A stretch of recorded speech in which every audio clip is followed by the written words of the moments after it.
పూరా local. Welcome to పూరా local.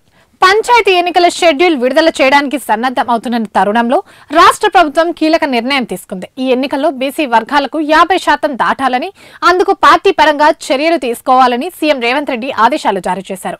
Supreme court ఆదేశాల మేరకు ఎస్సీ, ఎస్టీ, బీసీలకు కలిపి మొత్తం రిజర్వేషన్లు 50% మించకుండా రాజ్యాంగపరమైన పరిమితులను పాటిస్తూనే బీసీలకు రాజ్యాంగ ప్రాతినిధ్యాన్ని గణనీయంగా పెంచాలని స్పష్టం చేశారు. దీంతో బీసీ అభ్యర్థులను జనరల్ స్థానాల్లో కూడా పోటీ చేయించాలని కాంగ్రెస్ పార్టీ నిర్ణయించింది.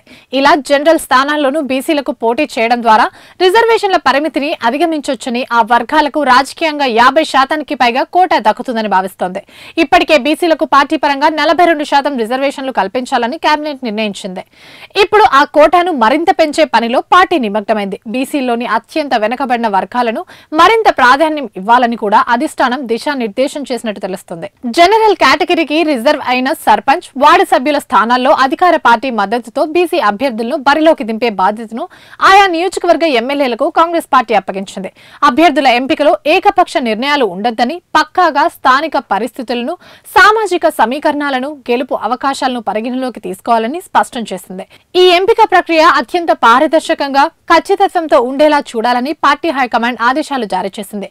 గతంలో ఇచ్చిన నోటిఫికేషన్ ప్రకారం ఎక్కడెక్కడ బీసీలకు సర్పంచ్, వార్డు స్థానాలు దక్కాయో ఆ వివరాలను సేకరించే పనిలో పార్టీ నిమగ్నమైంది. ఈ సమాచారాన్ని క్షుణ్ణంగా విశ్లేషించి రిజర్వేషన్లు లేని జనరల్ కేటగిరీ స్థానాల్లో బీసీ జనాభా అధికంగా ఉన్న ప్రాంతాలను గుర్తించి అక్కడ బీసీ అభ్యర్థులను నిలబెట్టాలని కూడా భావిస్తోంది.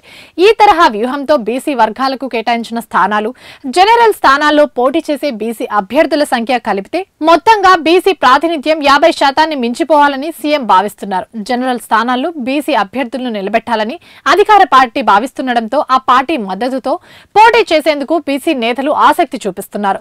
కొందరు ఆశావాహులు తమ రాజకీయ పలుకుబడిని స్థానిక సామాజిక వర్గాల్లో ఉన్న తమ ప్రభావాన్ని ఉపయోగించి ఎమ్మెల్యేలపై ఒత్తిడి తెచ్చేందుకు కూడా ప్రయత్నిస్తున్నారు.